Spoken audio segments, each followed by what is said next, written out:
The Mustang Boss 302 is a high-performance variant of the Ford Mustang, originally produced by Ford in 1969 and 1970.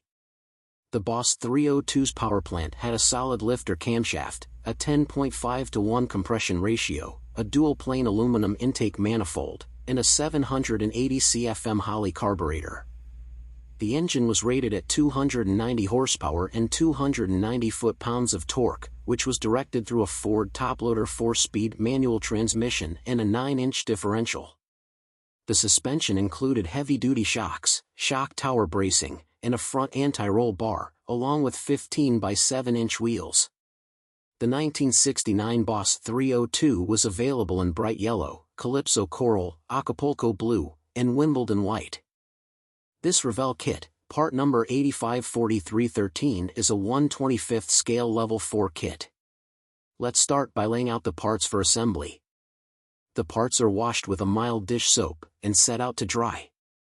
I used Tamiya Fine Surface Primer for all the parts before painting a top coat. The body was painted with Tamiya TS54 Light Metallic Blue, to mimic the Calypso Coral color, and Jason's slot car Mustang. I will let this cure for at least 5 days. While that cures, I will move ahead with the assembly of the 302 engine. I assembled the engine and mixed my own Ford engine blue color, and will add these spark plug wires from Gopher Racing. I used my pin vise to drill holes for the wires, and also drilled a hole for the distributor. Not a lot of pressure is required. Using an X-Acto knife, I cut the boots into equal lengths. I painted the distributor base, and carefully spread the wires apart. I carefully placed the boots, one by one on each wire except for the coil wire. I placed the distributor and each wire until complete. The coil wire was attached last, using a smaller piece of boot cut to attach it to the coil. The completed engine was placed into the frame. Next I detailed the interior. I used a combination of Tamiya XF1 flat black for the carpet and an TS14 gloss black for the door cards and seats. The kit came with wood grain decals to enhance the interior. I mimicked a wood grain steering wheel with 3 steps. First I painted a tan base, then I dry brushed a dark brown, and followed up with turn signal amber to give it a warm wood tone. I detailed the dash, and applied the dash decals, placed the steering wheel, then installed the dash to the interior. Once the paint cured, I carefully applied the decals to the sides and trunk lid using warm water and microset and microsol setting solutions, as well as the Mustang lettering for the trunk. For the hood, the instructions include a template that you cut out to mark the areas that need to be painted. I held the template in place with Scotch tape, then used Tamiya masking tape for curves, and traced along the template with the tape. I removed the template, and used Tamiya masking tape to cover the rest of the hood that was to remain blue. Once that was done, I was ready to move to the next step. I used Tamiya TS14 gloss black for the hood area and applied the decals around the painted edge. For the chrome trim around the windows and door handles, I used a Moltov chrome pen. I also detailed the battery and cables. 3 coats of Tamiya TS13 gloss clear coat, wet sanding between the second and third coat, to give it a smooth finish.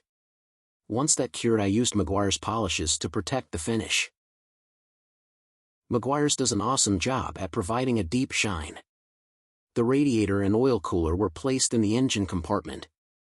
I painted the headliner black before installing the glass and interior. To install the window glass, I used canopy glue as it won't fog the glass. I had to hold the glass in with clamps till it dried. The glue does a nice job and remains flexible and clear. Now I can install the completed interior into the body. The interior is installed. I used canopy and CA glues to secure it. Before installing the chassis to the body, I placed pins in the exhaust manifolds and drilled the end of the exhaust pipes to ensure proper alignment.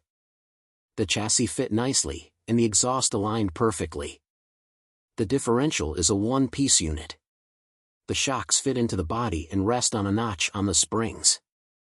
I detailed the wheels with a panel wash. The tires came pre-lettered. They press onto the axles. Take care, as they are a tight fit. The chassis is detailed and complete. The detailed wheels look great. Now I can move on with adding the underhood details. I added the brake master cylinder, radiator hose, and fender supports to the engine compartment. Next I attached the bottom air dam to the lower front section. There are notches to guide it in place. The front grille is press-fit in, and headlights are placed. The front bumper is placed next. Shown are the 3 glue points to hold it in place. For the license plates, I cut the plate off the decal sheet and trimmed to size.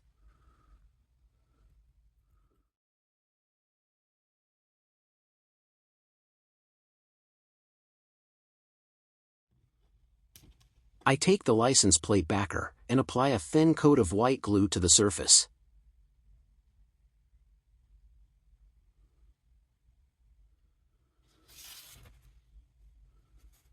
Then I apply the cutout plate to the backer plate.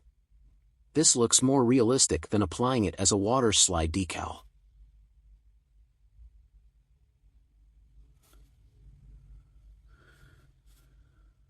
Once dry, I attach the assembly onto the front bumper. The front fascia is now complete. The tail light panel is masked and painted gloss black.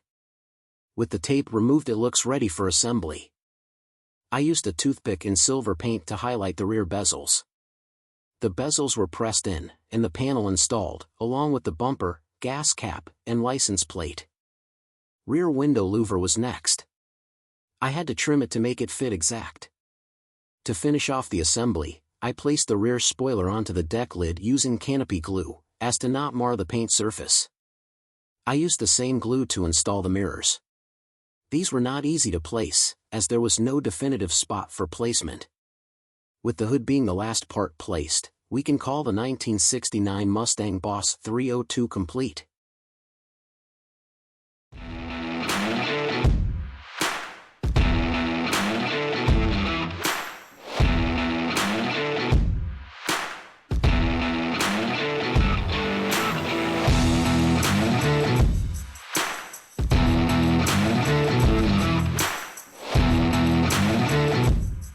The guys in the garage give the Mustang a final check. Tony just finished the oil change, and Mike is signing off on the checklist. Dave gives the engine a clean bill of health. Ready for its maiden voyage.